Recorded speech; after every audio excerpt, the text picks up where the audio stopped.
Hello friends, उम्मीद करते हैं कि सब अच्छे होंगे। मेरा नाम CA विकास ड्रेवलिया है और मैं आप लोग को मैथ बताऊंगा। हमारा आज का सेशन है फॉर CMA फाउंडेशन स्टूडेंट्स। हमने अपनी जो ये सीरीज स्टार्ट की थी रिलेटेड टू स्टडी मैथ, आज उसमें हम मैथ पेपर 4 स्टार्ट करेंगे, जिसका पहला चैप्टर है अर्थमेटिक, जिसमें आज हम देखेंगे रेशियो, वेरिएशन एंड प्रपोर्शन। जैसे हम लोग सब लोग जानते हैं 5 दिसंबर से हम लोग का पेपर शुरू होने वाला है, तो उसके लिए क्या है कि अभी तक जिनकी तैयारी अच्छे से नहीं हुई है, तो हम क्या कर रहे हैं कि हम सारे MCQs उठाएंगे और जितना शॉर्ट ट्रिक्स या विथआउट अ फॉर्मूला हम यूज़ कर सकते हैं हम उतना करवाने की कोशिश करेंगे कि जिससे आप लोग शॉर्ट से शॉर्ट कंसेप्ट को लेके क्वेश्चन विथआउट फॉर्मूला कर सकें। तो चलिए आगे बढ़ते हैं हम लोग अपना पहला MCQ क्वेश्चन करने के लिए, जो है रेशियो, वेरिएशन एंड प्रपोर्शन का। स्टडी मैथ में जो पहला क्वेश्चन आता है MCQ का, वो है इफ़ A/B जो आपका 2/3 है, B/C जो आपका 4/5 है, तो आपका A/C कैसे आएगा। हम शॉर्ट तरीके से करते हैं। कैसे, देखिए हम लिखते हैं A/B/C। A का रेशियो क्या है B के साथ, 3 का 2/3, और B का रेशियो क्या है 4/5 C के साथ। तो हमको ये बताना है कि A का और C का रेशियो क्या आएगा। इसका शॉर्ट ट्रिक ये होता है कि आप 4 को मल्टीप्लाई करिए 2 के साथ, आपका 8 हो जाएगा, और C में जो 5 है उसको मल्टीप्लाई करिए B के साथ, तो आपका 15 हो जाएगा। तो आपका A का और C का रेशियो हो जाएगा 8/15, बस। तो आपका आंसर हो गया C। आप इसको क्रॉस चेक भी कर सकते हैं। अगर आपका A 8 है, C 15 है, तो आपका जो B है, जैसे आप देख रहे हैं A और B का रेशियो 2/3 है, तो अगर ये 8 है तो B आपका क्या आएगा, B आपका आएगा 12। तो ये भी आपका 2/3 में आ गया, और B और C 4/5 में था, तो 12 और 15 आपका 4/5 में आ गया। तो शॉर्ट ट्रिक बस इसका यही है कि आपको 4 को मल्टीप्लाई 2 करना है और 5 को 3 के साथ, तो आपका हो गया 8/15। आते हैं नेक्स्ट क्वेश्चन की तरफ। Question number 2, the inverse ratio of, पहले तो समझ लेते हैं कि इनवर्स रेशियो होता क्या है। इनवर्स रेशियो मीन्स, सपोज करिए आपका लिखा हुआ है 1/2, इसका इनवर्स क्या होगा 2। 3/2, इसका इनवर्स क्या होगा, मतलब उल्टा हो जाता है, तो 2 ऊपर 3 नीचे, तो 2/3। अब पढ़ते हैं आगे। अब लिखा है 1/3/5। पहले तो ये समझते हैं कि 1/3/5 ये कैसा रेशियो है। इस रेशियो को सॉल्व करने का तरीका ये होता है कि 5 को हम मल्टीप्लाई करते हैं 1 से, और उसके बाद प्लस करते हैं 3 से, तो जो ये नंबर आता है वो नंबर होगा 5 × 1 5 + 3 8। ये आपका हो गया 8, तो 8/5। तो आपका पहले वाले का नंबर 1/3/5 आप आएगा 8/5, इसको हम लिख लेते हैं 8/5। और दूसरा आपका है 2 1/4, फिर आप वैसे ही चेक करेंगे 4 × 2 8 + 1 आपका हो गया 9, तो ये हो गया आपका 9/4। अब इसका इन्वर्स करना है। इसका इन्वर्स क्या होगा 5/8, और इसका इन्वर्स होगा 4/9। आपका क्या आया था 5/8 और 4/9। अब आपको इसका रेशियो बताना है, तो आप इसमें LCM ले सकते हैं, या अगर LCM में प्रॉब्लम आती है बहुत लोग को तो मत लीजिए। आप एक काम करिए, बस 5 को मल्टीप्लाई बाई करिए 9 से, क्या होगा 45, 8 को मल्टीप्लाई बाई करिए 4 से, आपका होगा 32। आपका आंसर है 45/32, जो है B, राइट, सिंपल। अब आगे बढ़ते हैं क्वेश्चन नंबर 3 की तरफ। क्वेश्चन नंबर 3 में लिखा है the ratio of 10 metres to ₹15। बस अब आप ये समझिए कि 10 मीटर्स 15 की क्या बात कर रहा है। इसके बाद कोई डाटा है नहीं, तो हम इसमें ये एग्जैक्टली नहीं बता सकते कि ये किस रेशियो की बात कर रहा है। तो the ratio can not be determined, इसका आंसर होगा A। ठीक है, बढ़ते हैं क्वेश्चन नंबर 4 की तरफ। क्वेश्चन नंबर 4, इसमें क्या लिखा हुआ है, if twice of money of A is equal to 5 times of money of B, then the ratio of money of A to that of B। Simple तरीका है, इसको हम ऑप्शन से करेंगे तो जल्दी से आ जाएगा। कैसे, पहला क्या है 2/5, A का रेशियो ले लेते हैं 2 और B का ले लेते हैं 5। अब इसमें लिखा है twice of money of A, मतलब इसका twice multiply by 2, 5 times money of B multiply 5, तो ये कितना है आपका, ये आ गया 4 और ये हो गया 25। तो क्या रेशियो मैच कर रहा है, ये रेशियो मैच नहीं कर रहा है, इसका मतलब आंसर आपका ए नहीं होगा। इसी तरीके से आप बी चेक करेंगे, सी चेक करेंगे, डी चेक करेंगे। जब आप डी चेक करेंगे तो आपका आंसर आ जाएगा। देखिए 5 2, इसका ट्वाइस मतलब मल्टीप्लाई बाई 2, और बी का 5 टाइम्स मतलब 5, तो कितना हो गया 5 मल्टीप्लाई बाई 2 10, रेशियो 10, तो आपका आंसर हो गया बी। और जो भी ऑप्शन में आप करेंगे आपका एक आंसर आ गया तो आपको फिर दूसरा तीसरा चौथा चेक करने की जरूरत नहीं है, तो आपका आंसर हो गया इसका बी। बढ़ते हैं क्वेश्चन नंबर 5 की तरफ। Question number 5, the ratio 5:3 ratio 2:1/4। 2:1/4 क्या होता है आपका, होता है 9/4। अब पहला लिखा है ratio of lesser inequality, ratio of greater inequality. अब जिनको ये नहीं पता है कि इसका मतलब क्या था वो समझ लीजिए कि जब सपोज करिए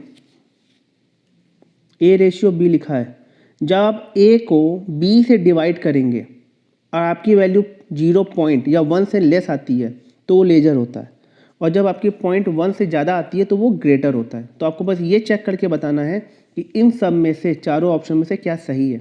चलिए चेक करते हैं। आपका लिखा है 5/3 तो आपका हो गया ये, और दूसरे में लिखा हुआ है 2:1/4 मतलब 9/4। अब इसको चेक करेंगे तो सबसे आसान तरीका ये है कि आप इसको इसे डिवाइड करिए। 5/3 आपका आएगा 1.66, फिर आपका बार आता है तो आप 667 ले लीजिए, रेशियो 9:4 आप डिवाइड करेंगे तो आपका आएगा 2.15। अब आप खुद चेक करिए क्या ये लेज़र है, तो लेज़र तो दिख रहा है क्योंकि जब आप इसको इसे डिवाइड करेंगे तो 0 पॉइंट समथिंग आएगा, ग्रेटर हो नहीं सकता, ये ऑप्शन है नहीं। 29, अब आप खुद चेक करिए कि 29 में आपका 20 बड़ा आ रहा है तो ये साइड तो बड़ा है नहीं, ये आंसर होगा नहीं। 527 इसका रेशियो भी चेक कर सकते हैं आप, पर ये आपका ऑलरेडी 5 मतलब 5 गुना आ रहा है, तो ये 5 टाइम्स ये भी नहीं आ रहा है, तो ये भी नहीं होगा, तो आपका आंसर है ए, रेशियो ऑफ लेसर इनइक्वालिटी। आपके पास पेपर में टाइम कम होता है तो आपको शॉर्ट तरीके से कैसे ऑप्शन कट करते हैं वो मैंने आपको बता दिया। हम बढ़ते हैं अपने नेक्स्ट क्वेश्चन के साथ, क्वेश्चन नंबर 6। क्वेश्चन नंबर 6, जहाँ भी क्वेश्चन एज का आता है तो आपको कोई भी इक्वेशन लाने की जरूरत नहीं है, जैसे मैं बता रहा हूँ वैसे करिए, आपका सारा इक्वेशन एक बार में निकल जाएगा। एज का आंसर कैसे, the ratio of present age of Jadu to that of Madhu is 4:5। आप एक काम करिए, जादू लिख लीजिए, मधु लिख लीजिए, इसकी एज 4:5 है। If the present age of Madhu is 30 years, अगर मधु की आज की एज 30 ईयर्स है तो जादू की एज कितनी होगी। आप खुद देखिए ये कितनी बार आएगा, 5 मल्टीप्लाई बाई 6, तो जब ये 6 टाइम्स आ रहा है तो ये भी 6 टाइम्स आएगा, तो मल्टीप्लाई 6 करेंगे 24, तो जादू की एज हो गया फिर 24, आंसर हो गया सी। ठीक है, बढ़ते हैं अपने नेक्स्ट क्वेश्चन की तरफ। क्वेश्चन नंबर 7, इसमें लिखा हुआ है द रेशियो ऑफ 5 किलो 55 ग्राम। पहले तो हम ये समझ लें कि 1 केजी में कितना ग्राम होता है, कितना होता है, सही जवाब होता है 1000 ग्राम। अगर 55 ग्राम लिखा है तो इसको हम कन्वर्ट करेंगे पहले केजी में, तो हम क्या लिखेंगे, हम लिखेंगे 55 ग्राम डिवाइडेड बाई 1000। तो अब जब इसको डिवाइड करेंगे एक पॉइंट यहाँ आएगा, फिर एक पॉइंट यहाँ आएगा, फिर एक पॉइंट यहाँ आएगा, जो आपका ये 0 हो जाएगा। तो 55 ग्राम आपका केजी में कन्वर्ट जब करेंगे तो आप लिखेंगे 0.055 केजी। तो अब आपका ये पूरा रेशियो जो है 5 किलो का वो क्या हो जाएगा 5.055। क्यों, क्योंकि ये आपका केजी में है तो यहाँ पे 5 आपका ऐड होगा 0.000, तो जब इसको ऐड करेंगे तो आपका आएगा 5.055, तो ये हो गया आपका 5.055। इसी तरीके से जब हम इसको करेंगे तो हम क्या करेंगे 35 किलो 50 ग्राम। अब आप खुद करिए, पहले आप लिखेंगे 50 डिवाइडेड बाई 1000। क्यों, क्योंकि आप इसको केजी में कन्वर्ट कर रहे हैं, तो पहले 0 से 0 काटे, फिर 0 से यहाँ आए एक पॉइंट, और यहाँ से जब यहाँ पे पॉइंट लिखे तो यहाँ पे बढ़ गया आपका 0, तो 0.05। अब 35 जब आप इसमें ऐड करेंगे तो आपका क्या हो जाएगा 35.05। ठीक है, तो आपका दोनों का आ गया। अब इसका रेशियो निकालेंगे। पहले वाला आपका आया था 5.055 रेशियो 35.05। 0.050। ठीक है, अब इसको आप सॉल्व करेंगे, जब आप इसको 5 से डिवाइड करेंगे तो आपका क्या आएगा 1.011 रेशियो। अब इसको आप 5 से डिवाइड करेंगे तो 7.010। तो आपका आंसर आएगा 1.011 रेशियो 7.010, जो आंसर है बी। तो सही जवाब है इसका बी। बढ़ते हैं आगे नेक्स्ट क्वेश्चन की तरफ। Next question number 8। The ratio, पता नहीं क्यों बाबा रेशियो लिख रहे हैं, बट रेशियो है। The ratio 1 year 6 month 2 years 2 year 6 month तक क्या होगा।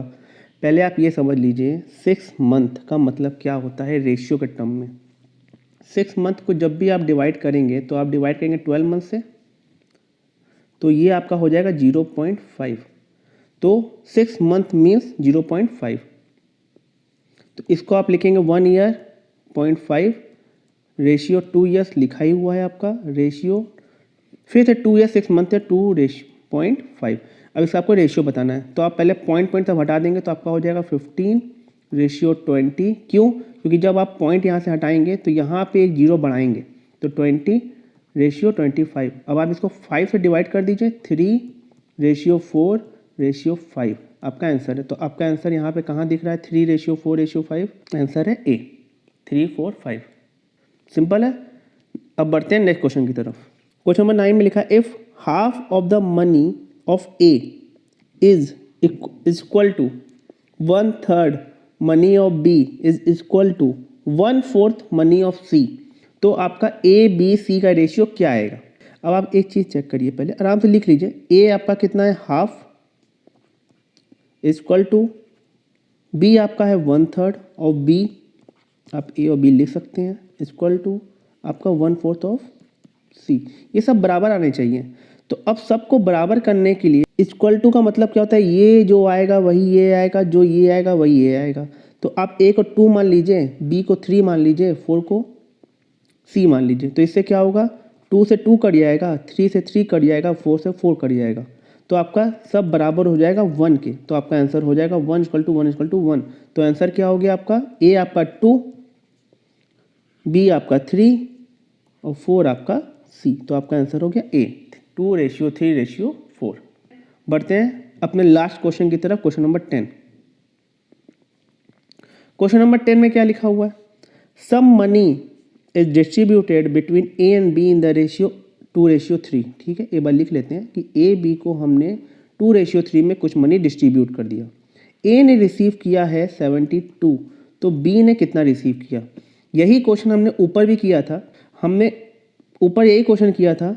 ये कितना टाइम्स है इसका 36 टाइम्स। इसी 36 को हम 3 में इंटू कर देंगे, हमारा हो जाएगा 108। तो आंसर हो गया सी, राइट।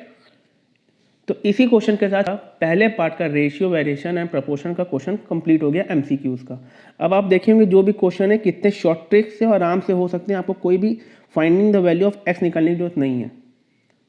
होप आपको क्लास अच्छी लगी होगी। तो ये हमारा एमसीक्यू का लास्ट क्वेश्चन था।